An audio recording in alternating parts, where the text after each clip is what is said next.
I view the results of my craft, a banquet of woe, tapestry of terror, a veritable lake of blood before me, all spilled in my name. My supplication to the great gods, my gift to them. I stand atop a mountain of the dead that have fallen this day, fallen to my power, my greatness. The souls reaped by bolters and blades at my command, at my behest. An altar to the dark gods is this, my pile of lives and bodies plundered in their name. My men, my tools, my night lords gather and pay homage to me, as arranged. For now is my time. This is my victory, my gift to the gods. I noticed the two standing to the side conspiratorially, one of my strangest subordinates, the other a word-bearer, one of power, one who has been touched by the dark gods, who acts as an emissary to another greater lord. Damn his eyes, I shall take him for my own. I shall not be in a comet's tail of another. No, today I will ascend, and then it is I who will call the crusade.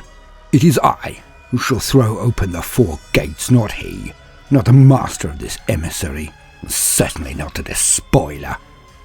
When we move, when I succeed, it will make Abaddon's efforts pale into non-existence. I shall be the chosen one of the gods then, not the son of Horus, and I have earned it.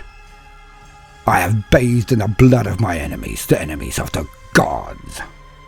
I have woven a lattice of corruption and terror and hate wherever I have gone, and like so many of my Night Lord brethren, I have been faithful. And I now stand ready for my just rewards, for the power I have earned, the elevation I have taken, for it is mine. None can deny this. I have earned this. I stand and watch the procession of my warriors bringing spoils to lay at my feet, to show the gods my worth. Long have we harbored them, long have I been patient, but now they bring them out in their masses. I stand ready to be exalted. I can feel the power suffuse my being as the rites gain pace, my form engorging on the bounty of the gods, my power rising. I am becoming. But oh, what is this? As the power lashes around me, the bounty lifting me higher and higher with each part of my trove placed at my feet, I see the band of that of my strangest subordinate come forth. But they bring more and more objects, supplications, trinkets of power. More and more and more. I know not of these. The power, they are rising in me. It is too much. I feel my control, my form shatter, my mind splinters. I am becoming. I am. As the energies of the dark powers roiled in his form, the being once Astartes, once powerful, once in control, now mutate and bulge and crash through every sinew, every blood vessel, every inch of his mind, body and soul. A great light blinds all around, all who view, and when it fades there is left nothing of the majestic warrior of might. There is nothing but a screaming collection of teeth and eyes and tentacles that bounds down from its lofty position and wails and creeps and crawls into the night. For he had reached for the heavens and failed, and thus he would forevermore be nothing but a chaos spawn. The word-bearer looked on impassively and turned to the strangest subordinate standing next to him, and said but one line. We need to talk. Then make it quick. Continued after the law.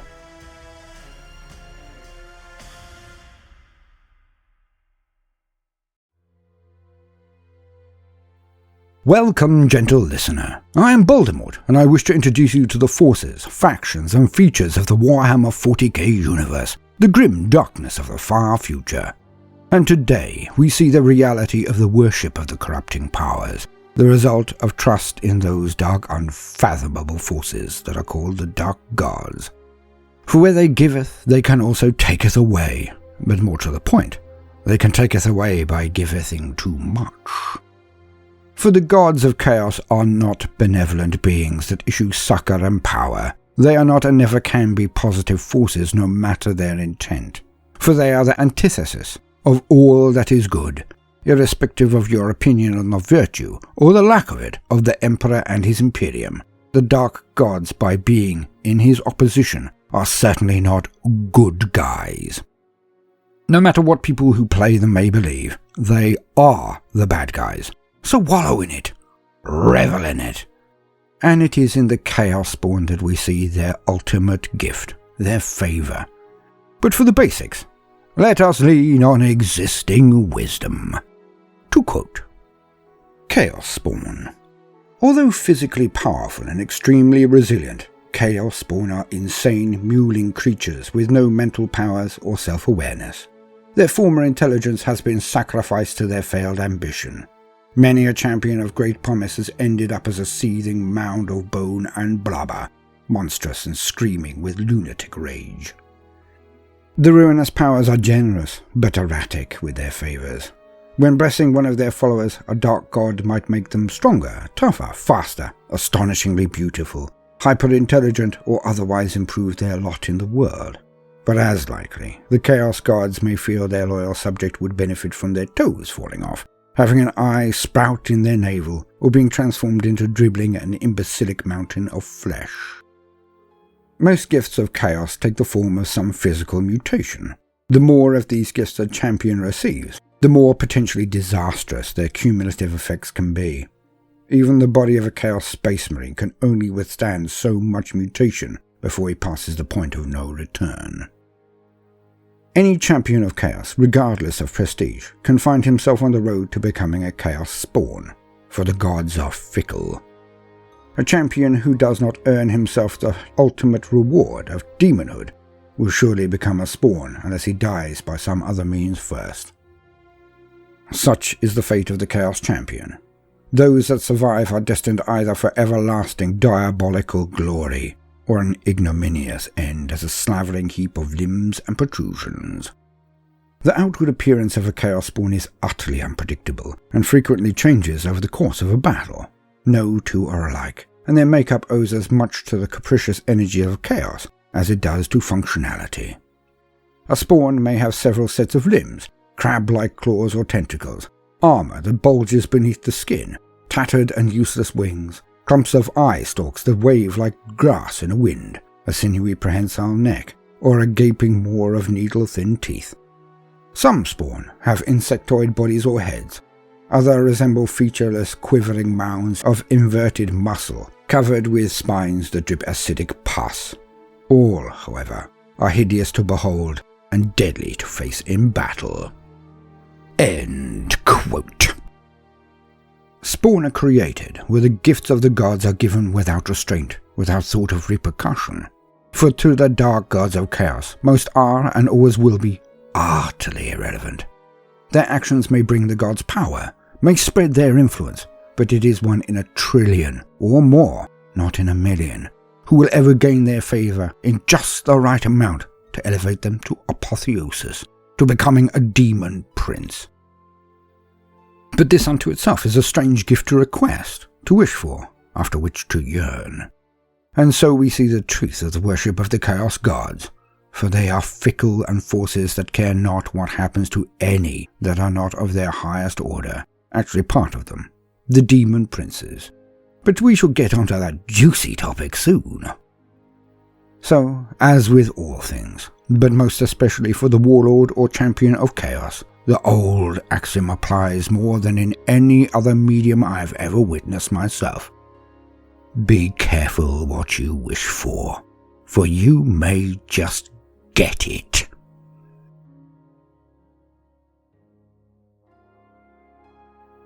I have been Baldermort, your faithful servant. I hope you have enjoyed this brief introduction to Chaos Spawn. If so, then please do consider liking and subscribing. If you do, then hit the notifications bell icon, as I would not want you to miss out. If you are a regular gentle listener and see the worth in what we do, then do please consider supporting us on Patreon. Now, back to the action.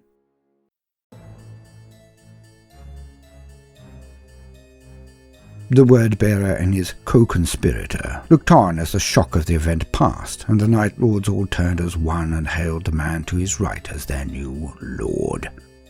Over the din of the shouting, the two conversed. Shot in the back of the head recently? Sloppy. You wouldn't understand, goddy botherer. And I don't have the inclination to explain.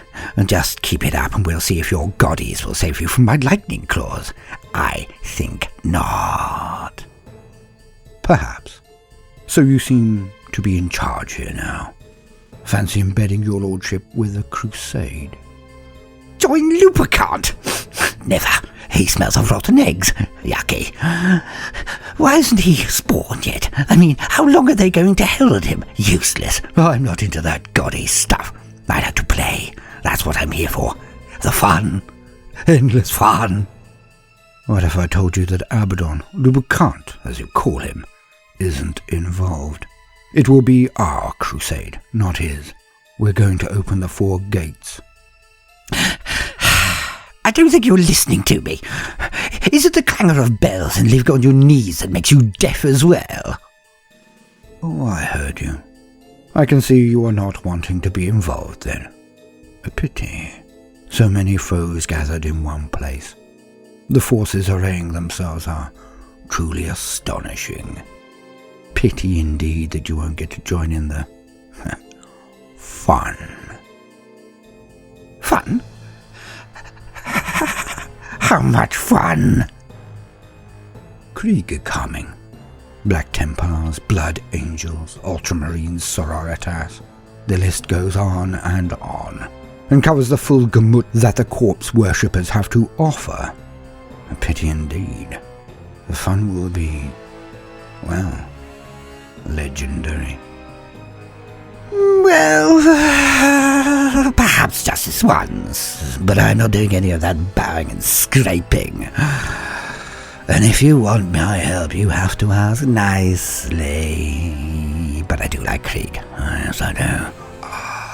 I think that we'll have many a friend worthy of the knowing. Well, that's settled then. Welcome aboard. I'll leave the coordinates with you. We're gathering near a small world called Abundance Tertius. I'll see you at the muster. Don't be late. Pretty, please. To be continued. Now, no matter what you do today, do try to make some time for fun.